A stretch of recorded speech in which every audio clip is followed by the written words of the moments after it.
Hello friends, welcome to Suggestive Education. Suggestive এডুকেশনে সকলকে স্বাগত জানাই। এসএসসি জিডি 2025-এর জন্য যে আমরা প্রিভিয়াস ইয়ার ম্যাথগুলো প্র্যাকটিস করছিলাম, তার আজকে আমরা সরল সুদ চ্যাপ্টারটা শুরু করেছিলাম এবং টাইপ 1 এবং টাইপ 2টা প্র্যাকটিস করে নিয়েছি। আজকে টাইপ 3 করব। তো টাইপ 3তে রয়েছে পরিমাণ নির্ধারণের প্রশ্ন। পরিমাণ অর্থাৎ যে মূলধনটা দিয়ে আমরা মূলধনটা জমা রাখি এবং যেটা সুদ পাই, দুটো মিলিয়ে অর্থাৎ সুদ আর আসল মিলিয়ে কত টাকা হয়, অর্থাৎ আমাদের সুদ আসলটা বের করতে হবে এখানে। তো একই সূত্রের উপরও ভিত্তি করে হয়ে যাবে অঙ্কগুলো। তো আজকের প্রথম অঙ্কটা দেখো, বলছে 50,000 টাকা সরল সুদে 8 বছরের জন্য বিনিয়োগ করা হয়েছে। বার্ষিক সুদের হার 12% হলে 8 বছরের শেষে মোট পরিমাণ কত হবে? তো আমরা যেটা বের করব, প্রথমে সুদটা বের করব। তো 50,000 টাকার সুদ, 50,000 টাকা 8 বছর, কত পার্সেন্ট? 12%, আর নিচে কি হবে? পার্সেন্টের জন্য 100 হবে, সমান এখানে যেটা ক্যালকুলেশন করা হবে সেটা হবে সুদ। ঠিক আছে, তো আমরা এটা দুটো শূন্য কেটে দিলাম। তো এখানে উপরে কি কি থাকছে? 500 গুণিত 8 গুণিত 12। তো আমরা যদি 8 দিয়ে 500কে গুণ করি তাহলে 5 8 40 আর 2 শূন্য 4000, আর যদি এটা 12 দিয়ে গুণ করি তো এটা হয়ে যাবে তাহলে 48,000। তার মানে সুদটা পেলাম আমরা 48,000। আমাদের মোট পরিমাণটা চেয়েছে। তো আগে কত ছিল? মূলধনটা ছিল 50,000, সুদ পেলাম 48,000। তো এই দুটাকে যদি আমরা যোগ করে নিই, 50,000 আর 48,000 যদি যোগ করি তো টোটাল আমাদের হয়ে যাবে কত? 98,000 টাকা মোট পরিমাণ হয়ে যাবে 98,000। 98,000 রয়েছে অপশন বি এ। ওকে, চলো তারপরের অঙ্কটা দেখো। তারপরে অঙ্ক বলছে সারা 5,000 টাকা বার্ষিক 10% সরল সুদে বিনিয়োগ করেছে। 3 বছরের শেষে তার মোট অর্থ কত হবে? একই ধরনের অঙ্ক, একই টাইপের অঙ্ক, একইভাবে করব। 5,000 টাকা কত বছর? 3 বছর। 3 বছর কত পার্সেন্ট? 10%। নিচে পার্সেন্টেজের জন্য 100 হয়, পিটিআর বাই 100 যে সূত্রটা, তাই তো? তো এটা আমরা যদি এটা একটা শূন্য আর এখানকার একটা শূন্য কেটে দিলাম, উপরে কত থাকছে? তাহলে 500 গুণিত 3 মানে 1500 টাকা। তার মানে 5,000 টাকার সুদ 1500 টাকা বের হলো। তো মোট পরিমাণ কত হলো? আগে ছিল 5, মানে আসলটা হচ্ছে 5,000 আর সুদটা হচ্ছে 1500। টোটাল হচ্ছে তাহলে 5,000 আর 1500 যোগ করলে 6,500, তাই তো? তো অ্যান্সার হচ্ছে আমাদের অপশন ডি, 6,500। 12,800 টাকা একটি ব্যাংকে 5 বছরের জন্য বার্ষিক 9% সরল সুদে বিনিয়োগ করা হলে মোট ফেরত পরিমাণ কত হবে? একই ধরনের অঙ্ক, একইভাবে করব, একই টাইপ। চলো 12,800 এখানে লিখে দিলাম। কত বছর? 5 বছর লিখে দিলাম। কত পার্সেন্ট? 9%। নিচে কি হয়ে যাবে? 100 হবে। কিসের জন্য? এটা পার্সেন্টেজের জন্য। ঠিক আছে, চলো ক্যালকুলেশন যদি করি আমরা, এটা দুটো শূন্য কেটে গেল। আচ্ছা, 5 9 45 আর 128। তো 128কে আমরা যদি 45 দিয়ে গুণ করি তাহলে 5 128-এ কত হয়? 5 128-এ হবে 640, আর 4 128-এ 512। আমি একটু তাড়াতাড়ি করছি একবারে, তো ছোটো ছোটো করতে পারো। 5 8 40, 5 2 10, 3 14, এইভাবে। ঠিক আছে, তো এটা যোগ করলে 4 2 6, 6 1 7 আর 5, 5,760 টাকা হচ্ছে সুদ। আর আসলটা কত ছিল? 12,800। তো এটিকে যোগ করে নাও, তাহলে টোটাল পরিমাণটা হয়ে যাবে 12,800। যোগ করে নিলে এখানে আমরা তাহলে মোট পরিমাণটা পেয়ে যাব। ঠিক আছে, তো 0 6 8 7 15, 5 2 7 আর 1 8 আর 1, তো 18,560 টাকা, অপশন এ। ঠিক আছে, এটা একটা, এই একটা। ঠিক আছে, মানে ওখানে একটু এদিক ওদিক হয়ে গেছে লেখা। তো অ্যান্সার হচ্ছে 18,560 টাকা। তারপরে 40,000 সরল সুদে, বলছে 40,000 টাকা সরল সুদে 10 বছরের জন্য বিনিয়োগ করা হয়েছে। বার্ষিক সুদের হার 5% হলে 10 বছর শেষে পরিমাণ কত হবে? তো মোট পরিমাণ এখানেও চেয়েছে। তো 40,000 টাকা 10 বছরের জন্য 5% হারে, আর নিচে 100%-এর জন্য। এখানকার দুটো শূন্য, তো এখানকার দুটো শূন্য কেটে দাও, তাহলে সুদ কত হচ্ছে? 4 5 20 আর 3টা শূন্য, মানে 20,000 টাকা সুদ হচ্ছে। আসল ছিল 40,000, সুদ পেলাম 20,000, টোটাল হয়ে গেল তাহলে 40 আর 20-তে 60,000 টাকা, অপশান সি। ওকে, তো এই টাইপটা আশা করি তোমরা পেরে যাবে। এরপরে আমরা নেক্সট টাইপে আসলাম, যেটা হচ্ছে টাইপ 4, সেটা হচ্ছে হার নির্ধারণের প্রশ্ন। হার নির্ধারণ অর্থাৎ সুদের হার, ঠিক আছে, বা রেটটা, পার্সেন্টেজটা আমাদের বের করতে হবে। এতক্ষণ আমরা সুদ বের করলাম, তারপরে সুদ আসল বের করলাম, বছরও মনে হয় বের করেছি। টাইপ 2-তে একটা কী করেছি আমরা, যা হোক আমার মনে পড়ছে না টাইপ 2-তে অঙ্কটা, আমরা দেখে নিচ্ছি টাইপ 2-এ মূলধন। আচ্ছা হ্যাঁ, মূলধন ভিত্তিক প্রশ্ন, ঠিক আছে। টাইপ 2টা মূলধন করলাম, হার এবার করবো আমরা হার নির্ধারণের প্রশ্ন, ঠিক আছে, অর্থাৎ সুদের হারটা বের করব। তো প্রথম অঙ্ক দেখো, বলছে জন একটি ব্যাংকে 1200 টাকা জমা রাখেন, সরল সুদে 4 বছরে মোট পরিমাণ 1400 হয়, বার্ষিক সুদের হার কত? আচ্ছা, এখানে একটু বুঝবে, জন ব্যাংকে 1200 টাকা রাখলো আর 4 বছর পর ওটা বেড়ে 1400 হয়ে যায়, মানে সুদ বাড়ে 1400 হয়ে যায়। তো টোটাল কত টাকা সুদ হয়? 1200 টাকা তো জন জমা রেখেছে, আর 1400 হয়ে গেল, তার মানে 200 টাকা সুদ বেড়েছে, ঠিক আছে। এখান থেকে আমরা হার বের করব। তো পিটিআর বাই 100 করো, মূলধন কত? পি মানে 1200, টি মানে 4 বছর, টাইমটা হচ্ছে 4 বছর, আরটা এখানে বের করতে হবে, আর নিচে 100 সূত্রের জন্য হয় পিটিআর বাই 100। সূত্রটা আশা করি মনে আছে, পিটিআর বাই 100, এটাই হচ্ছে সূত্র, ঠিক আছে। এর উপরে ভিত্তি করে সব 4টা টাইপে অঙ্ক হচ্ছে আমাদের। তো এখানে আরটা বের করতে হবে, আর এখানে এর পিটিআর বাই 100 মানে কি? সুদ, আই মানে ইন্টারেস্ট, ঠিক আছে। তো সুদ কত টাকা?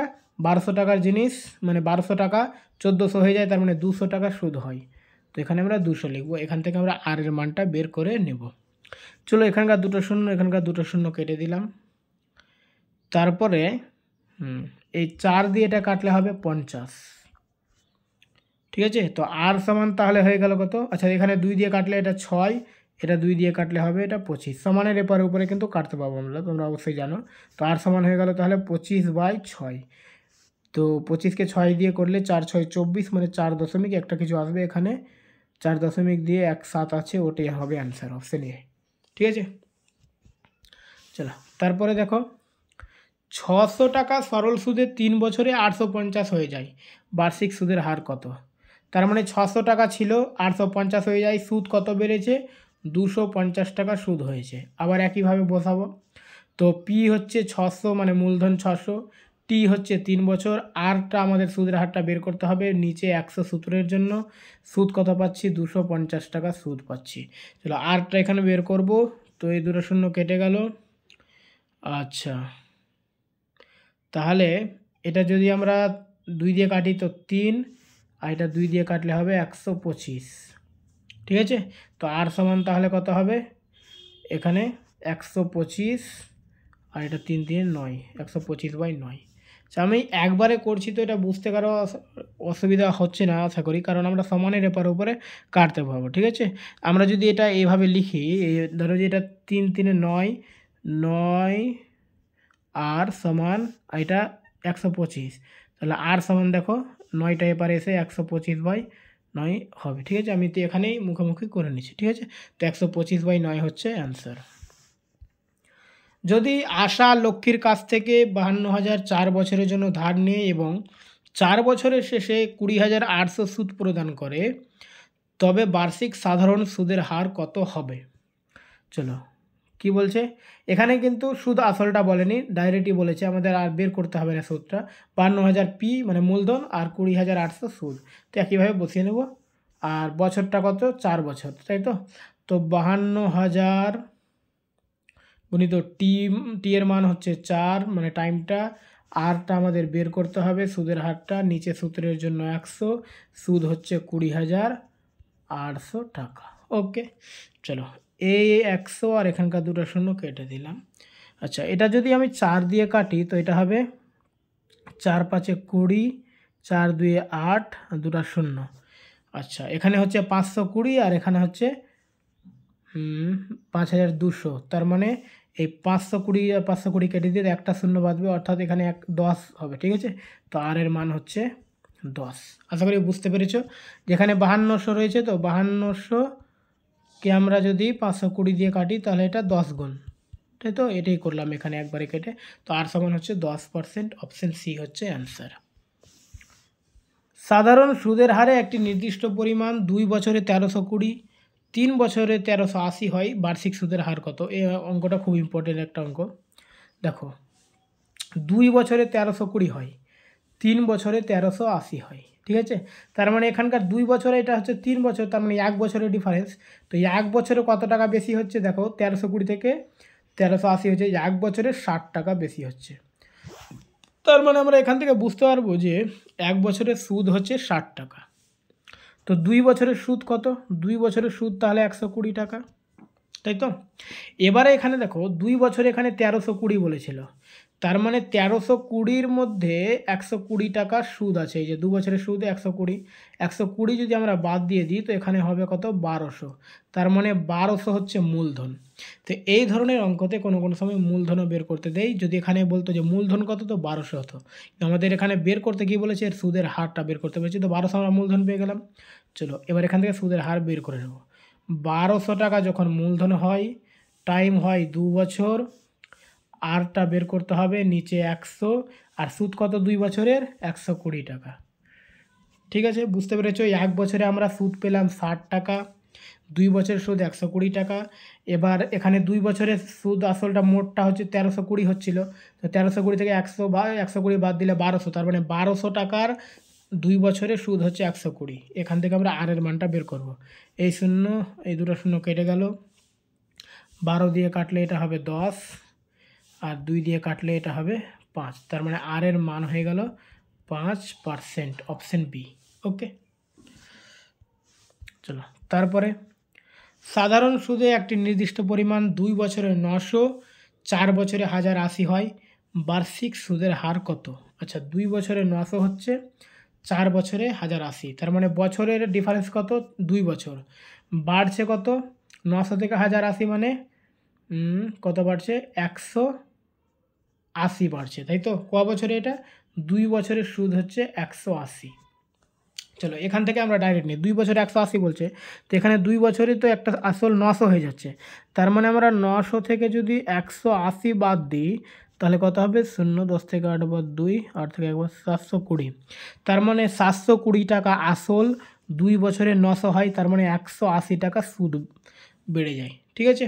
তার মানে পি এর মান পাচ্ছি আমরা 720, এখান থেকে আমরা রেটটা আবার করব, পি সমান 720 গুণিত টি সমান হচ্ছে 2 বছর, আর আরটা বের করব, নিচে 100, আর সুদ কত 2 বছরে? 180, ঠিক আছে? চলো এপারে শূন্য এপারে শূন্য কেটে দাও, এটা কাটলে এটা হয়ে যাবে 4, 18, 72, 4 দিয়ে কাটলে এটা হবে 25, তার মানে 2r, তো আর সমান তাহলে কত হয়ে যাবে? 25/2, ঠিক আছে? এটা উল্টে যাবে, এখানে 2r যেহেতু, তো 2r, আচ্ছা এটা আমি এখানেই করি যেহেতু বুঝতে অসুবিধা যদি হয়, তো 2r সমান যদি 25 হয় তাহলে r সমান 25/2, আর 25কে যদি 2 দিয়ে ভাগ করি আমরা তো 12.5 হবে, অপশান বি হচ্ছে অ্যান্সার। ওকে, চলো তারপরে একই ধরনের অঙ্ক রয়েছে। সাধারণ সুদে একটি নির্দিষ্ট পরিমাণ 2.5 বছরে 1060 এবং 1 বছরে 1000 হয়, বার্ষিক সুদের হার কত? আচ্ছা একটু আলাদা আছে, 2.5 বছরে 1060, 1 বছরে 1000 হয়, তো বার্ষিক সুদের হার কত? তো এটা যদি আমরা ডিফারেন্স দেখি তো ডিফারেন্স হচ্ছে 1.5, মানে 1.5 বছর, এটা 2.5 বছর, এটা 1 বছর, তো 1.5 অর্থাৎ 1.5 বছর। তো 1.5 বছরের সুদ কত বাড়ছে? বেশি কত হচ্ছে? 60 টাকা। আচ্ছা 1.5 বছরে যদি 60 টাকা হয় তো 1 বছরের সুদ কত হবে? 1 বছরের সুদ অবশ্যই 40 টাকা হবে। 1.5 বছরে যদি 60 টাকা হয়, 1 বছরে হবে 40 টাকা, ঠিক আছে? এবার আমরা এই কনসেপ্ট আর নিব না, এখান থেকে দেবো 1 বছরের সুদ হচ্ছে 40 টাকা, তো কোনো মূলধন যদি 1 বছরে 1000 হয়ে যায় তো মানে মূলধনটা কত? তো সুদ তো 1000-এর মধ্যে 40 ঢুকে আছে, তার মানে মূলধন অবশ্যই 1000 থেকে 40 বাদ দিলে হবে 960 টাকা। তো মূলধন যখন 960 টাকা হবে, 1 বছর সুদে খাটাবো, 40 টাকা সুদ বাড়বে, তখনই তো আমাদের 1000 হয়ে যাবে, ঠিক আছে? তো আশা করি বুঝতে পেরেছো কীভাবে করলাম, যেখানে 1.5 বছর, 2.5 বছর, এখানে 1 বছর, ডিফারেন্স হচ্ছে 1.5 বছর, 1.5 বছরে মূলধনের ডিফারেন্স কত? এখানে 1000, এখানে 1060, তার মানে 60 টাকা ডিফারেন্স। তো এই 1.5 বছরের সুদ যদি 60 টাকা হয়, 1 বছরে 40 টাকা হবে। এবার এখান থেকে আমরা 1 বছরে 1000 হচ্ছে, তো এখান থেকে 40 বাদ দিলে মূলধন আমরা 960 টাকা পাবো। এবার এখানে দেখো মূলধন হচ্ছে 960, টাইম হচ্ছে 1 বছর, এটাই নিচ্ছি, ঠিক আছে, গুণিত R/100 সমান সুদ কত 1 বছরে 40, এখানে 40 বসিয়ে দেবো। চলো ক্যালকুলেশন করো, এই শূন্য কেটে দেবো, 4 16, তার মানে আর সমান হচ্ছে 100, আচ্ছা আরও যদি কাটি 4 দিয়ে 4 4 4 25, তো 25/4 আর সমান হয়ে যাবে তাহলে 25/4, ঠিক আছে। তার মানে 25 4 6 24, তো 4.17 আসবে। ওকে, তো আজকে এই পর্যন্ত। এরপরে আমরা টাইপ 4 করে নিলাম, টাইপ 5 আর টাইপ 6টা করব। ওকে, থ্যাংক ইউ।